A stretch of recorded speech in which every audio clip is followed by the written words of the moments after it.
Hello, my name is Adam Grant Warren. I'm a playwright, an actor, and the co-artistic director of Realwheels Theatre.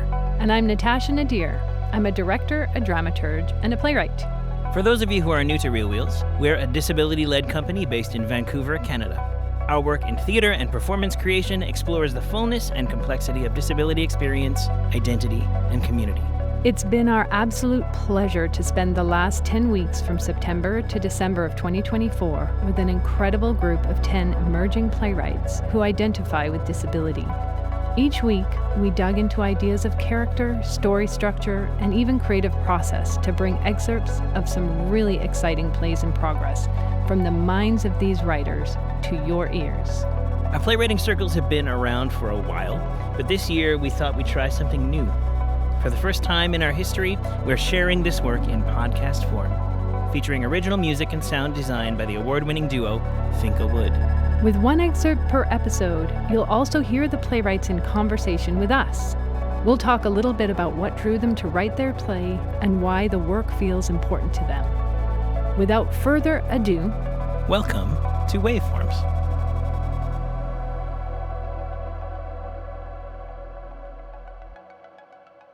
This week, I am physically in the same room with playwright Araceli Ferrara to talk about their play, Vampire, or My Sister the Prophet. Hi. Hello. Thanks for having me. Thanks for coming in. So tell us a little bit about this first scene that we are going to hear. Yeah, so in this scene, it's kind of a flashback between sisters, LETI and Nena, and it takes place when Nena is like around 12 years old and LETI is maybe around 16 in her late teens, and it's set around Christmas time. It's the first scene of the play, and I thought it was very important to kind of set up the sisters' relationship at their best. Nena is sitting on the floor of the living room. She wears a hot pink bathrobe, a poorly wrapped Christmas present in her hands. LETI enters quietly at first, a little surprised to see her sister awake. She sneaks up behind Nena. Nena, LETI, what are you doing? I couldn't sleep.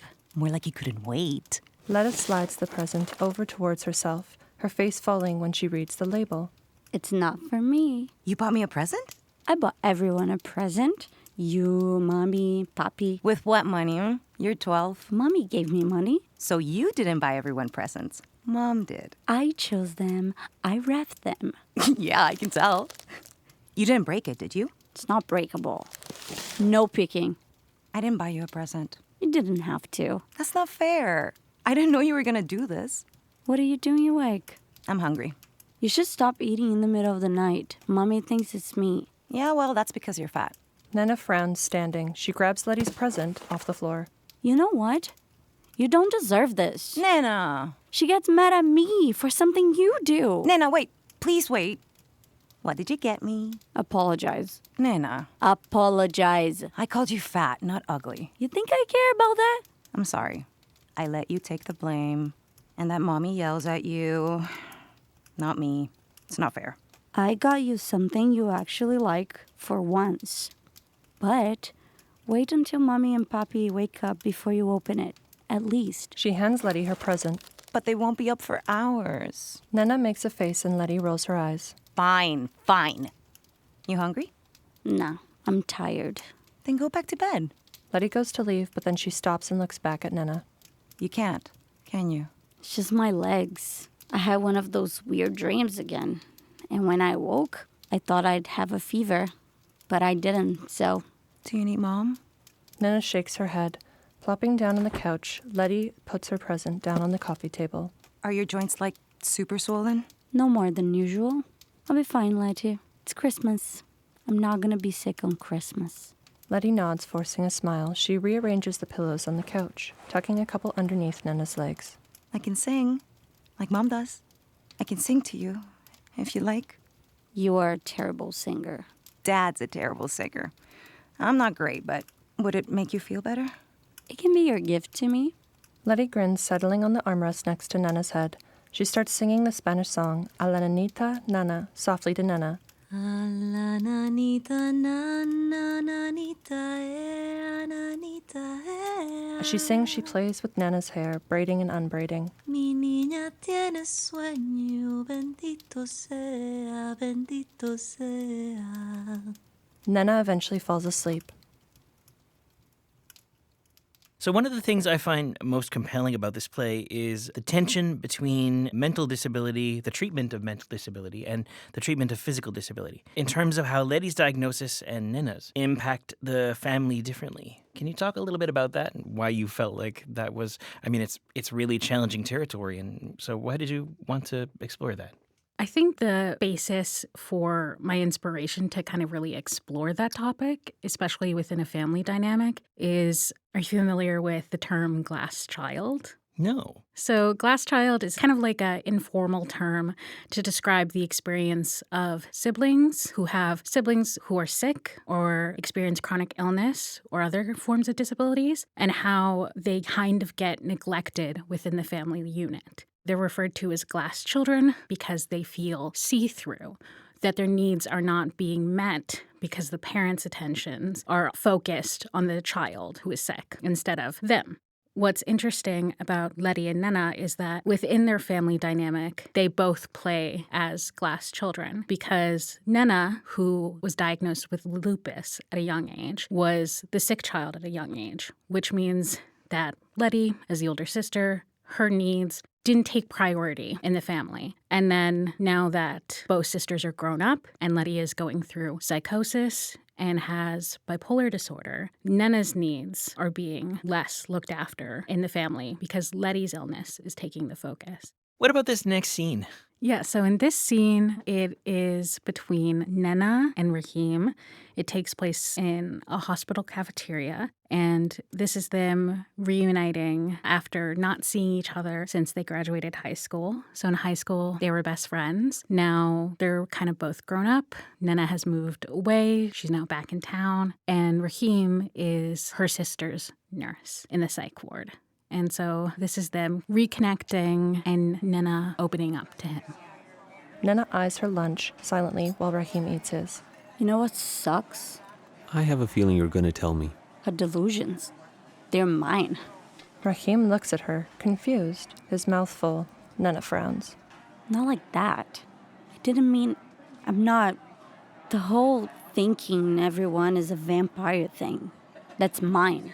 Not the rest. Not the profit thing. I mean, every mentally ill person suffering from psychotic delusions thinks they're the next Jesus fucking Christ. But vampires, at least, thinking everyone else is a vampire out to suck her dry. You see, when I was a kid, I had this nightmare. Everyone I knew, just everyone actually, in this whole city were vampires. And there was nowhere you could go where they wouldn't find you. So my sister and I go on the run. Our parents were turned, and now they're after us. They want to turn us into vampires too. And I don't know how, but we wind up in this bar, and everyone there is a vampire. We're surrounded, and then our parents find us. They turn her first, and then she sinks her fangs into my index finger, and the whole bar watches as the bite marks instantly heal. She bites me again, my wrist, I heal. Again, my arm, I heal. Again and again, my neck, I heal. And I don't turn. No matter how hard she tries, no matter how hard she bites. And I can feel it, the venom sinking in each time, burning through my veins like a fever. But I don't turn. I don't turn. And then I wake up and I tell my sister, it was a dream. It was a dream I had. And now she thinks everyone is a vampire. And she's the only one who can't be turned. And I can't even tell her that's me. You are me. It's my dream. You stole my dream. Nena stares at her food. I'm not hungry anymore. Eat. Why? She doesn't even want to see me. I should go home. Eat first at least. Please? How is she? How are you? She sends him a look. She's fine. How are you? I don't know how to talk about this with other people. Me neither. My family asks about work, but I don't know what to tell them. I don't think it would comfort my mom to know whenever a patient threatens to harm me.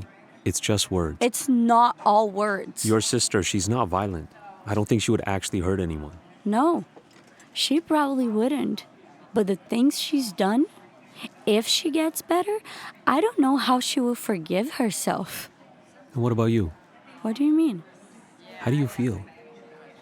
You know what my mom calls LETI psychosis? The monster.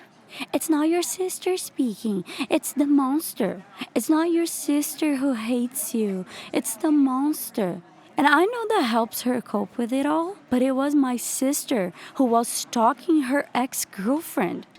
She was the one who was calling her non-stop. And the things that she said, the voice messages her ex-girlfriend shared with my parents. My dad wouldn't even repeat them to me. He said that I didn't want to know. But her ex-girlfriend reached out to me for help because I warned her that LETI was getting sick again. And she asked for my parents' phone number because her own father was threatening to go to the police. LETI, she took a torch to her own life. And I know it's not her fault. I know it's not her fault, but it's so hard not to blame her. It's so hard not to hate her. There's a lot of work out there, not all of the work by any means, but there's a lot of work out there that aims at typically bodied and neurotypical audiences to explain the lived experience of disability, to prescribe sometimes ways of interacting or not interacting with people who have that lived experience of disability, varied as it may be. Your work doesn't do that. Your work doesn't prescribe. It does offer and ask for understanding of experience, but it doesn't feel super messagey. How do you do that? I really didn't want it to be messagey. I also didn't want to treat myself like an authority over mental illness or psychotic episodes or families that have to deal with family members who go through psychotic episodes. I was thinking about this a lot this morning. How do I kind of break away from being prescriptive when it comes to the do's and don'ts of how to behave around people who are going through mental health crisis? And I think what it really kind of boils down to is the family at the heart of it. And not only the love that they have for each other, but the real kind of like question that I'm constantly digging at is how do you love someone through their worst moments and not know whether or not when they come out of this that they will love you back? It's not really unconditional love, but it's almost kind of like unrequited family love, where it's like you have to love someone even if they hate you. And the challenges of not only how do you love someone through their worst moments, but how do you listen to someone? And how do you fail to hear their needs? And how do you meet someone where they are instead of your expectations of where they should be? What about this last scene? This scene is between LETI and RAHIM. It takes place in the psych ward in LETI's room, and it's kind of really a day-to-day life in the psych ward for LETI, but it also kind of shows the relationship she has with RAHIM, who is her nurse. And this scene is really trying to show how LETI is now and how she's going through a psychotic episode and how other people outside of her family interact with her. I hate pills. Do you hate pills? Have you ever had to take pills, Rahim? Yeah. Ibuprofen, melatonin. But I get gummies now for the latter. Lithium gummies. Someone should really get on that if they haven't already. LETI tips back a couple pills into her mouth, swallowing them down with water. Once she's finished, she sticks out her tongue towards RAHIM. Good. Can you lift your tongue for me? LETI lifts her tongue, trying to touch the tip to her nose. Very good. I live to entertain. She falls back against her pillows. I'm bored. I got you something for that. Is that for me? I heard you like gifts. Who told you that? My dad? My mom? Nena? I don't want anything from her. It's not from her, it's from me. You're too good for her. You know that, right? You're like an angel, an archangel. Rafael! That's who you remind me of. God has healed, and God heals through you. But I don't mean it like that, like in a thank God kind of way, because he doesn't deserve all the credit. You do. It's you. You heal people because you care. And I hate it when people say thank God instead of doctors and nurses, because it's not God. Not really. It's you. And I think that sometimes people are meant to do something, and that's God, or he can be God in a way. And when they don't do what they're meant to, they're miserable, I think. Are you miserable, Rahim? I don't know. I don't think so. I worry I am. I worry we all are. Like, the whole world? No, not the whole world. What did she tell you, Nena? Nothing bad. She just said gift giving is one of your love languages. Letty smiles, nodding. Rahim smiles in response. I know you don't have access to your phone or laptop while you're in here, and that you like to write poetry, so I thought you could use some of my old school supplies. They're kind of just collecting dust at home, to be honest. My mom made me keep them because she thought my brothers would eventually use them up, but Zayn takes notes on his laptop, and Hamza doesn't believe in taking notes. He places the notebook and tote bag down on the edge of her bed. Anyways, right away. There are pencils, pens, highlighters, but I don't know how helpful that is for, prose? You did this? For me? Yeah? I know that I was technically assigned to you, and while you're in here, I'm your nurse, but you can think of me as a friend, Letty. You're not just saying that because of Nena, right? Partly, probably. That might not be what you want to hear, but... No, you're honest. I like that. Everyone lies. They lie to me. And I know when they're lying, and they hate me for it. You don't lie, do you, Rahim? I try not to. What lies have you told? You can tell me. I can absolve you. Absolution can wait. I have other patients. You're leaving? Don't worry, I'll be back. You want to take a walk after group therapy today? Letty nods with a smile. She looks down at her breakfast as Rahim goes to leave. Her eyes glance back at the notebook and tote bag. Rahim? Yeah? Letty stands and rushes to hug him. Rahim doesn't know how to react at first, but eventually he pats her back. After a moment, Rahim checks his watch. I really have to go, Letty. She pulls away, nodding, wiping tears from her face. I'm good at making friends. I know I am. Everyone's always told me so. But I'm not very good at keeping them. I don't want to say the wrong thing and scare you. I'm not scared of you, Letty. His pager beeps. He checks the message. Letty returns to her bed far away now. Rahim frowns, then exits.